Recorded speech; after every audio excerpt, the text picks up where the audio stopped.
অনেক অপেক্ষার পরে মোহনলাল অভিনীত থুডারাম মুভিটি চলে এসেছে। তো আমিও চলে আসলাম এটার এক্সপ্লেইন নিয়ে। তোমাদের কাছে যদি মোহনলালের দৃশ্যম সিনেমাটি ভালো লেগে থাকে তবে এটাও অবশ্যই ভালো লাগবে। এক কথায় বলতে গেলে এইটি একটা মাস্টারপিস সিনেমা। আর এই গল্পটি যদি তোমাদের কাছে ভালো লাগে তাহলে লাইক করতে ভুলো না যেন। তো কোনো স্পয়লার না দিয়ে একটা লাইক দিয়ে চলে তাহলে গল্পের গভীরে ঢুকে পড়া যাক। সিনেমা শুরুতেই কেরালাতে ঘটে যাওয়া একটা ভূমিধসের দৃশ্য দেখানো হয়। তারপর পরই পুলিশ সেখানে চলে আসে রেস্কিউ করার জন্য। সেখানে থাকা এক জিপের মধ্যে অনেকগুলো মানুষ ছিল। তাদেরকে রেস্কিউ করার চেষ্টা করে পুলিশ, কিন্তু হঠাৎই একজন পুলিশ জিপের ভেতরে থাকা অদ্ভুত কিছু একটা দেখতে পায়। তারপর পরই দৃশ্যটি শিফট হয়ে যায়। আমরা দেখতে পাই শানমুগামের পরিবারকে। পরিবারের সবাই তাকে বেঞ্চ নামে ডাকত। অনেক সুন্দর একটা পরিবার ওর। বউ, এক ছেলে এবং এক মেয়ে, সাথে ওদের একটা কুকুরও ছিল। আর ওর 2 ছেলে মেয়ে স্কুলে পড়তো। সব কিছু মিলিয়ে অনেক সুখী পরিবার ওর। বেঞ্চের একটা গাড়িও ছিল, সে তার গাড়িটিকে অনেক ভালোবাসত। এমনকি কাউকে সে তার গাড়িটা ছুঁতেও দিত না। গাড়িটি তিনি এত সুন্দর করে রাখতেন যে দেখলে মনে হতো একদম নতুন গাড়ি, সদ্য মনে হয় শোরুম থেকে নিয়ে আসা হয়েছে। আর এই গাড়িটা ব্যবহার করেই বেঞ্চ স্কুলের বাচ্চাদের আনা নেওয়া করতেন। এর আগে বেঞ্চ চেন্নাইতে ফিল্ম স্টুডিওতে স্ট্যান্টম্যানের কাজ করতেন। সেদিন রাত্রেবেলাতেই বেঞ্চের ছেলে তার স্কুলের বন্ধুবান্ধবকে নিয়ে পার্টি করতে চলে আসে বাড়িতে। ওর নাম পাভি। বাড়িতে ভীষণ আনন্দ উৎসব হচ্ছিল। অন্যদিকে দেখা যায় বেঞ্জের এক বন্ধু বাড়ির বাইরেই দাঁড়িয়েছিল। তারপর বেঞ্জ ওকে নিয়ে চলে আসে একটা মদের দোকানে। সেখানে মদ কেনার সময় বেঞ্জ খেয়াল করে দেখে যে তার গাড়িটি কোথাও একটা যাচ্ছে। এটা দেখেই তো বেঞ্জ বড় মাপের একটা শক খেয়ে যায়, আমার গাড়ি এখানে কি করছে। তারপর পরে তার বন্ধুকে নিয়ে সেই গাড়িটা পিছা করতে শুরু করে দেয় বেঞ্জ। দেখা যায় পাভি এবং তার বন্ধুরা তার গাড়িটি নিয়ে বেরিয়েছিল। পাভি তার বন্ধুদেরকে বলে, দয়া করে থামাও, যদি আমার বাবা কোনোভাবে জানতে পারে যে আমরা তার গাড়ি নিয়ে বেরিয়েছি তাহলে একদম শেষ করে ফেলবেন। এটা শুনে অনেক তাড়াহুড়ো করে গাড়িটি থামাতে গিয়ে গাড়িটি গিয়ে একটা পাথরের সাথে ধাক্কা লাগে। ঠিক তখনই সেখানে চলে আসে বেঞ্চ এবং তার ছেলেকে কষে একটা থাপ্পড় লাগিয়ে দেয়, সাথে অনেক বকাঝকাও করে। তারপর পরই সেখান থেকে গাড়িটি নিয়ে চলে আসে একটা ওয়ার্কশপে মেরামত করার জন্য। তখন মেকানিক বলে গাড়িটি সারাতে সময় লাগবে। বেঞ্চের খুব খারাপ লাগে যে রাগ করে সে তার ছেলেকে থাপ্পড় মারল। তাই সে বারবার ফোন করে তার ছেলেকে, কিন্তু পাভি রাগ করে ফোনটাই ধরে না বাবার। কিছুক্ষণ পরে বেঞ্চের কাছে একটা ফোন আসে এবং জানতে পারে যে তার মাস্টার মারা গেছে। অনেক দুঃখ কষ্ট নিয়ে সে চলে আসে চেন্নাই এবং সেখানে স্যারের অন্তিম সংস্কার শেষ করে চলে আসে বাড়িতে। সেখান থেকে বেঞ্চ যখন বাড়িতে ফিরে আসে তখন তার বন্ধু তাকে সরাসরি একটা থানায় নিয়ে আসে। দেখতে পায় তার গাড়িটি থানার সামনে দাঁড় করা। এটা দেখে সে তো হতবাক হয়ে যায়, আমার গাড়ি এখানে কেন। তারপর পরই দেখা যায় সেই থানার সাব ইন্সপেক্টর বেনিকে। সে জানায় যে গ্যারেজের মেকানিক তার গাড়ি নিয়ে বেরিয়েছিল রাত্রের বেলাতে। তখন পুলিশ তাকে ধরেছিল কারণ সে গঞ্জিকা সেবন করে গাড়িটি চালাচ্ছিল, কিন্তু পুলিশের ওপর হামলা করে সে পালিয়ে গিয়েছিল। তাই পুলিশ তার গাড়িকে বাজেয়াপ্ত করেছে। বেঞ্চ এবং তার বন্ধু মিলে অনেক করে রিকোয়েস্ট করতে থাকে পুলিশটাকে তাদের গাড়িটা ছাড়ার জন্য, কিন্তু এসআইটা কোনোভাবেই মানে না।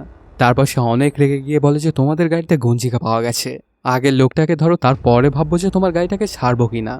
তারপর পরে বেঞ্চ তার বন্ধুদেরকে সাথে নিয়ে চলে আসে সেই মেকানিকটাকে খোঁজার জন্য, কিন্তু সে পালিয়ে যায়। কোথাও তাকে খুঁজে পায় না বেঞ্চ। বাসায় ফেরার পর এই ব্যাপারটা নিয়ে বেঞ্চ অনেক চিন্তায় পড়ে যায়। রাতে এমনকি সে ঘুমাতেও পারে না। তার স্ত্রী ললিতা তাকে জিজ্ঞাসা করলে সে বলে পুলিশ বলেছে যে আমার গাড়িটাকে স্ক্র্যাপে পাঠিয়ে দিবে, আর এটার জন্য আমার মনটা একদমই ভালো নেই। তখন ললিতা জানতে চায় ছেলের সাথে কথা হয়েছে তোমার। বেঞ্চ বলে যে সে হোস্টেলে আছে বন্ধু বান্ধবদের সঙ্গে, এখনও মনে হয় অনেক রেগে আছে, এই জন্য আমার ফোনও রিসিভ করছে না। তোর সাথে পরে কথা বলে নেওয়া যাবে, তবে আমি চিন্তায় আছি যে গাড়ির জন্য কোনো সমস্যায় পড়তে হবে না তো আমাদেরকে। তারপর পরই বেঞ্চ সিদ্ধান্ত নেয় যে কিছু একটা তো করতেই হবে। তাই রাতের বেলায় সে আবার সরাসরি পুলিশ স্টেশনে চলে আসে। ভেতরে গিয়ে কনস্টেবলটাকে সে অনেক করে রিকোয়েস্ট করে যে স্যার আমার গাড়িটা ফেরত পেতে একটু সাহায্য করুন আমাকে। তখন কনস্টেবলটা বলে যে আপনাকে একজনই শুধুমাত্র সাহায্য করতে পারবে, আর তিনি হলো আমাদের সার্কেল জর্জ স্যার। তারপর পরই বেঞ্চ চলে আসে জর্জ স্যারের কাছে এবং সব কিছু খুলে বলে তাকে, স্যার আমার গাড়িটাই হলো আমার প্রাণ, আর আমি কিচ্ছু করিনি, আর যদি আমি গাড়িটা ফেরত না পাই তাহলে আমি কিছুতেই সংসার চালাতে পারবো না। জর্জ স্যার বলে ঠিক আছে, আমি বেনিকে বললে সে তোমার গাড়িটা দিয়ে দিবে, তুমি একদম চিন্তা করো না। এর পরপরই জর্জ স্যার গিয়ে বেনিকে বলে যে গাড়ির চাবিটা দাও, কিন্তু পরিস্থিতি আবার কঠিন হয়ে ওঠে। বেনি গাড়িটা স্টেশনের সামনে নিয়ে এসে দাঁড় করিয়ে দেয়। জর্জ স্যার বেঞ্চকে বলে যে তুমি বেনির থেকে গাড়ির চাবিটা নিয়ে নাও, কিন্তু বেনি কিছুতেই গাড়ির চাবিটা দিতে চাইছিল না। তখন জর্জ জোর করে চাবিটা নিয়ে দিয়ে দেয় বেঞ্চকে। তারপর পরই বেঞ্চ জর্জ স্যারকে থ্যাংক ইউ বলে গাড়িটা নিয়ে চলে যেতে থাকে। যখন বেঞ্চ গাড়িটা নিতে যাচ্ছিল জর্জ স্যার ডেকে বলে, বেঞ্চ আমাদের থানার প্রোটেকশন অফিসার সুদীশের বোনের বিয়ে আজকে, আমাদেরকে একটা রাইড দিতে পারবে। সাথে সাথে রাজি হয়ে যায় বেঞ্চ, কারণ জর্জ স্যার তাকে এতটা হেল্প করলো তো সে তো এইটুকু করতেই পারে। তারপর পরে বেঞ্চ দেখতে পায় যে বেনিও যাবে ওদের সাথে। ওকে নিয়ে যেতে কোনোভাবেই চাইছিল না বেঞ্চ। তারপরে ওর অন্য কোনো উপায় না থাকায় দুজনকে নিয়ে চলে আসে সেই বিয়ে বাড়িতে গিয়ে তারা বেঞ্চকে ভেতরে গিয়ে মদ খেয়ে এনজয় করতে বলে, কিন্তু বেঞ্চকে গাড়ি চালাতে হবে এই বাহানা দিয়ে সে আর যায় না ওদের সাথে, আর দাঁড়িয়ে থাকে গাড়ির কাছে। ভেতরে সবাই পুরোদমে মদ খেয়ে নাচানাচি করছিল। অনেকক্ষণ চলে ওদের এই পার্টিটা। তারপর পার্টিটা শেষ করে চলে আসে বেঞ্চের কাছে এবং গাড়িটা নিয়ে বের হতে বলে। তখন জর্জ স্যার জানায় যে থানায় না গিয়ে আমরা একটা ফার্ম হাউসে যাব। এটা শুনে বেঞ্চ বলছে, স্যার এটা তো অনেক দূরের রাস্তা আর যেতে আমাদের অনেক সময়ও লাগবে। কিন্তু জর্জ স্যার বলে যে আমি তো আর কিছুদিনের মধ্যে রিটায়ার করব, তো একটু মজা করে নিই যতদিন আছি। তারপর সুতীশকেও সঙ্গে নিয়ে গাড়িতে আরও অনেক মদ তুলে যেতে থাকে ওরা সবাই। রাস্তাটা ছিল খুবই খারাপ আর চারদিকে পানিও জমে যাচ্ছিল। তারপরেও বেঞ্চ অনেক ভালো চালক হয়, সে খুব সুন্দরভাবে গাড়িটা চালাতে থাকে। তবে খানিকটা যাওয়ার পরে বুঝতে পারে যে সামনে আর কোনোভাবেই যাওয়া পসিবল না। এটাতে বেঞ্চ অনেক বিরক্ত হয়ে বলে, স্যার একটা জিপ নিলেই তো ভালো হতো, এদিক দিয়ে তো আমার গাড়ি নিয়ে যাওয়া কোনোভাবেই সম্ভব নয়। তখন জর্জ স্যার একটা বড় সত্য প্রকাশ করে, সুদীশের বোন বিয়ের আগে আরেকটা ছেলেকে ভালোবাসত। সেই ছেলে তাদের দুজনের ঘনিষ্ঠ ভিডিও দেখিয়ে বিয়ে ভেঙে দেবার হুমকি দিয়েছিল। শেষমেশ ব্যাপারটা ম্যানেজ করতে গিয়ে একটা ছোটোখাটো অপরাধ হয়ে গেছে। সুদীশের বাবা আসলে সেই ছেলেটাকে মেরে ফেলেছে, আর সেই ডেড বডিটা বেঞ্চের গাড়ির ডিক্কিতেই রাখা আছে। এই কথাটা শুনে বেঞ্চ ভয়ে যেন একদম আটকে ওঠে। সে কি করবে কিছুই বুঝে উঠতে পারছিল না। তারপর নেমে গিয়ে গাড়ির ডিক্কিটা খুলতে গেলে ওকে বাধা দেয় সবাই। তখন জর্জ স্যার ওকে অনেক ভয় দেখিয়ে বলে যে এই ব্যাপারে তুমি যেন কাউকে কিছু বলো না, যদি বলো তাহলে তোমারই সমস্যা হবে, আর যদি এটা তুমি সিক্রেটই রাখো তাহলে তোমাকে আমরা ছেড়ে দেবো আর কিছুই বলবো না। এরপর জর্জ গাড়ির চাবিটা বেনিকে দেয়। বেনি গাড়ি চালিয়ে জঙ্গলের ভেতরের রাস্তার মধ্যে গাড়িটা থামায়। তারপর গাড়ির ডিক্কিটা খোলে। বেঞ্চ তো এই ব্যাপারটাতে অনেক ভয় পেয়ে যায় এবং চুপচাপ গাড়ির ভেতরেই বসে থাকে। যখন তারা মৃতদেহটি নামাচ্ছিল তখন বেঞ্চ দেখল ওই ছেলেটির একটি পা বাইরে বের হয়ে আসে। এটা দেখে বেঞ্চ ভয়ে একদম চুপ হয়ে যায়। তখন ওদিক দিয়ে একটি মাল বোঝাই গাড়ি আসছিল। ড্রাইভারটা লাইট মারতে বেঞ্চ আরও ভয় পেয়ে লুকিয়ে পড়ে সিটের নিচে। এভাবে ওই জঙ্গলের মধ্যে সারা রাত কেটে যায় বেঞ্চের। আর পরদিন সকালবেলাতে কাদামাখা অবস্থায় গাড়িটা নিয়ে চলে আসে বাড়িতে। তখন ললিতা গাড়ির এই বাজে অবস্থা দেখে বেঞ্চকে বিভিন্ন প্রশ্ন জিজ্ঞেস করতে থাকে। তবে বেঞ্চের কিছুই বলার সাহস নেই, কিন্তু তাদের কুকুরটি বারবার গাড়ির চারপাশে ঘুরছিল আর শুধু ডাকাডাকি করছিল। বেঞ্চের মনে অনেক ভয় ঢুকে যায়, কারণ শুধুমাত্র সেই জানতো যে গাড়িতে কী ছিল। ভয়ে বেঞ্চ গাড়ির ট্রাঙ্কটা খুলে দেখতে পায় যে ট্রাঙ্কের ভেতরে রক্ত ছড়িয়ে ছিটিয়ে আছে। তখন সে সেখানে একটা মানিব্যাগও দেখতে পায়, পুরো মানিব্যাগে ছিল রক্তে মাখা।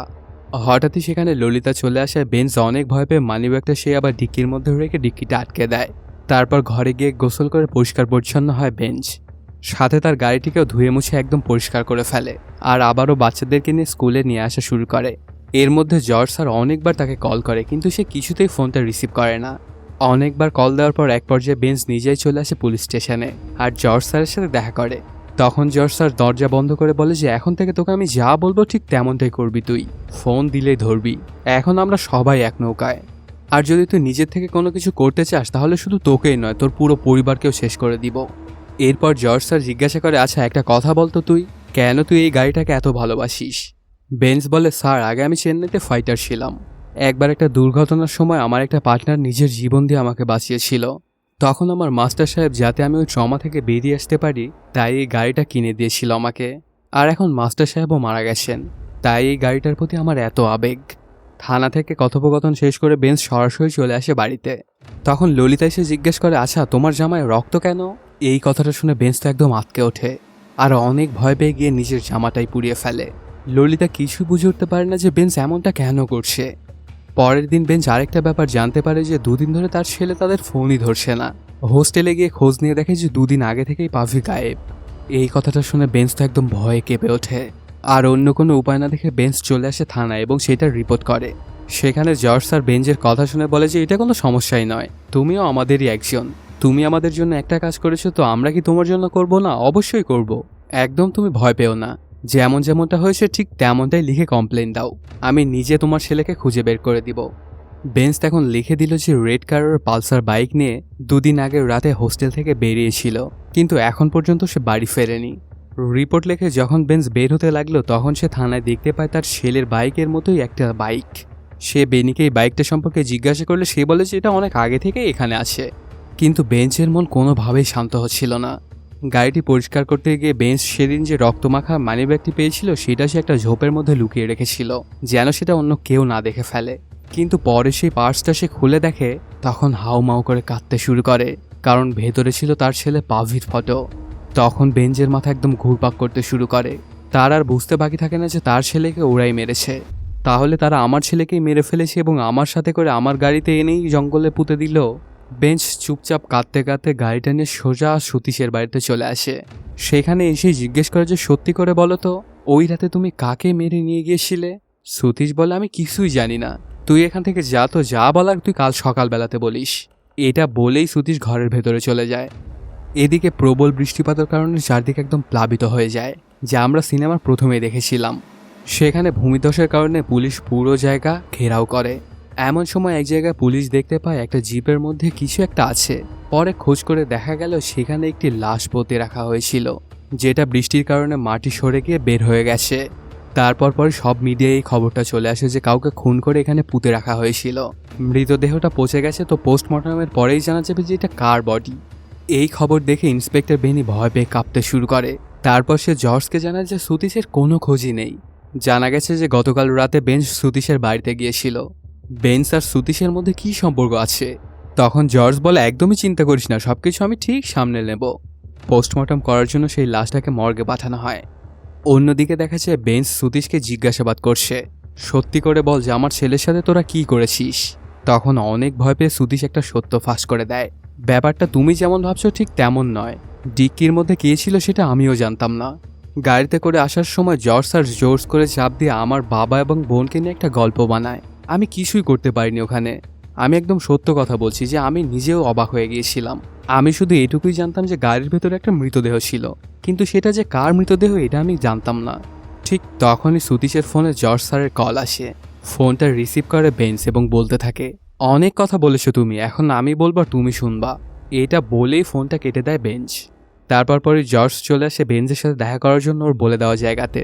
আর অন্যদিকে বেনিকে ফোন দিয়ে নির্দেশ দেয় যে বেঞ্চের বউ এবং মেয়েকে থানায় তুলে আনো আর তাদের উপরে অত্যাচার করো।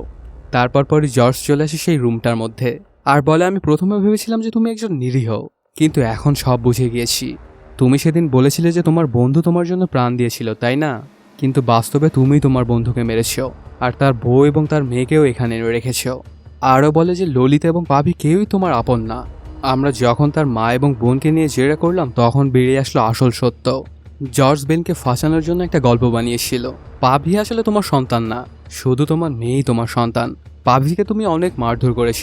এটা সহ্য করতে না পেরে পাভি পালাতে চেয়েছিল।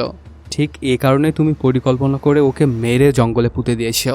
আর সেদিন রাত্রেবেলাতে গাড়ির মধ্যে যখন তুমি বসেছিলে তখন তোমাকে একজন দেখে নিয়েছে। এর পরপরই অফিসিয়ালি কমপ্লেনটা ফাইল করা হয়। বেঞ্চের বউ এবং মেয়েকে অনেক মারধর করে তাদের স্বীকারোক্তি নেওয়া হয়। তারপর বেঞ্চকে আদালতে নিয়ে গিয়ে দাঁড় করানো হয়। কোর্ট থেকে আদেশ আসে আরও এক সপ্তাহ ওকে কাস্টাডিকে নিয়ে জিজ্ঞাসাবাদ করতে। এর পরপরই দেখা যায় জর্জের রিটায়ারমেন্ট ফাংশন চলছিল। জর্জ খুব গর্ব করে বলে যে এত বছর সার্ভিসে আমার বউ আর আত্মীয়স্বজন সবাই মারা গেলেও আমার এক মেয়ে নেই, এখন আমি বেঁচে আছি। সত্যের পথ থেকে ভয় না পেয়ে আমি শেষ পর্যন্ত লড়ে গেছি। এত সব মিথ্যা কথা শুনতে না পেরে বেনি সেখান থেকে রাগ করে উঠে চলে যায়। তার পরপরই জর্জ এসে বেনিকে বলে, আজ স্টেশনে থাকা সবাইকে বের করে দাও, সিসিটিভি ক্যামেরা বন্ধ করে দাও। আমি স্থানীয় একটা থানার 5-6 জনকে সিভিল ড্রেসে এখানে আসতে বলেছি। এই কথাটা শুনে বেনি ঘাবড়ে যায়, কারণ যদি কিছু উল্টাপাল্টা হয়ে যায় তবে তো তাকে চাকরিটাই হারাতে হবে। কিন্তু জর্জ স্যারকে আশ্বস্ত করে যে আমি সব কিছু সামলে নেব। তারপর পরই সেই স্টেশনে থাকা সবাইকে বের করে দেওয়া হয়। ওরা সবাই চলে যাওয়ার কিছুক্ষণের মধ্যে 5-6 জন চলে আসে সিভিল ড্রেসে। সব সিসিটিভি ক্যামেরাগুলো বন্ধ করে দিয়ে বেনি চলে আসে বেঞ্চের কাছে। এরপর বেনি ওকে বলতে থাকে যে আসলে সেদিন কি ঘটেছিল। দেখা যায় থানার মধ্যে পাভি হাত পা গুটিয়ে বসেছিল। সাথে সাথে জর্জ স্যার এসে ওকে আচমকাই মারতে শুরু করে। এই ব্যাপারটায় পাভি কিছুটা রেগে যায়। সাথে সে জর্জ স্যারকে উল্টাপাল্টা গালিগালাজও করে। এই ব্যাপারটায় অনেক রেগে যায় জর্জ স্যার আর পাশে থাকা একটা হেলমেট নিয়ে মারতে শুরু করে পাভিকে। এটাতে অজ্ঞান হয়ে যায় পাভি, কিন্তু সে তখনও জীবিতই ছিল। কিন্তু জর্জ যেন কি মনে করে তার শ্বাসরোধ করে মেরে ফেলে ওকে। পাভির ডেড বডিটা লুকানোর জন্য তারা বাইরে থাকা একটা গাড়ির ডিকিতে সেটা রেখে দেয়। সেই গাড়ি আর অন্য কারো নয়, বেঞ্চের নিজেরই। সবকিছু জানানোর পরে তাদের মধ্যে একজন বেঞ্চকে কাপড় দিয়ে গলায় চাপ দিতে চায়। ঠিক তখনই বেঞ্চ সেটা ধরে ফেলে এবং শুরু হয় ওদের মধ্যে তুমুল মারামারি। এতগুলো মানুষও যেন বেঞ্চের কাছে কিছুই না, সবাইকে কাপড় কাচার মতো কাচ্ছিল বেঞ্চ। কিছুক্ষণের মধ্যে ওদের সবাইকে ধর্ষাই করে ফেলে বেঞ্চ। তারপরে গিয়ে বেনিকে ধরে এবং অনেক মারধর করে ওকেও সেভাবেই টানতে টানতে নিয়ে যায় যেমনটা ওর ছেলের সাথে করেছিল ওরা। তারপর ওকেও গাড়ির ডিক্কিতে ভরে যেতে থাকে। এই খবরটা অন্যান্য থানায় যেতে খুব একটা সময় লাগে না, আর পুরো শহরে চেকপোস্ট বসিয়ে দেওয়া হয়। জর্জও চারদিকে খোঁজবাজ করতে শুরু করে, কিন্তু কিছুতেই সে খুঁজে পাচ্ছিল না। তারপর সে চলে আসে বেঞ্জের বউ আর মেয়ের কাছে, আর তাদেরকে বেদম মারধর করা শুরু করে। ঠিক সেই সময় জর্জের ফোনে একটা কল আসে। ফোনের ওপার থেকে বেঞ্জ জানায় যে তুমি সবচেয়ে যে জায়গায় কষ্ট পাবে আমি সেখানেই আছি। এটা শুনে জর্জ অনেক রাগান্বিত হয়ে চিৎকার করে। আসলে বেঞ্জ ছিল জর্জের বাড়িতে। তৎক্ষণাৎই জর্জ চলে আসে বাড়িতে এবং তার মেয়েকে খুঁজতে শুরু করে দেয়। অনেক খোঁজাখুঁজির পরেও কোথাও খুঁজে পায় না তার মেয়েকে। তারপর হঠাৎই খেয়াল করে দেখে যে বেঞ্চের গাড়িটা বাইরেই দাঁড়িয়ে আসছে। ছুটে গিয়ে গাড়ির দরজাটা খুলে দেখতে পায় ভেতরে বেনির রক্তাক্ত শরীর। তারপর পরে চলে আসে বেঞ্জের কাছে এবং ওকে মারতে থাকে, আর বলে নিজের যদি ভালো চাস তাহলে আমার মেয়ে কোথায় সেটা বলে দে। তখন বেঞ্জ বলে তুমি আমার ছেলের সাথে যা করেছো আমিও ঠিক তোমার মেয়ের সাথে একই কাজ করেছি। এটা শুনে ভয়ে কেঁপে ওঠে জর্জ, আর গিয়ে গাড়ির ডিক্কিটা খোলে, কিন্তু সেখানেও দেখতে পায় না ওর মেয়ের লাশ। আর অনেক কান্না করতে করতে সে বেঞ্জের কাছে গিয়ে বলে আসল সত্যটা কি, আমাকে একটু বলো। তখন বেঞ্জ বলে যে হ্যাঁ আমি তোমার মেয়েকে মেরে ফেলেছি। তারপর পরই ওদের দুজনের মধ্যে তুমুল লড়াই শুরু হয়ে যায়। অনেকক্ষণ চলে ওদের মধ্যকার এই ফাইট, আর এক পর্যায়ে জর্জকে শ্বাসরোধ করে মেরে ফেলে বেঞ্জ।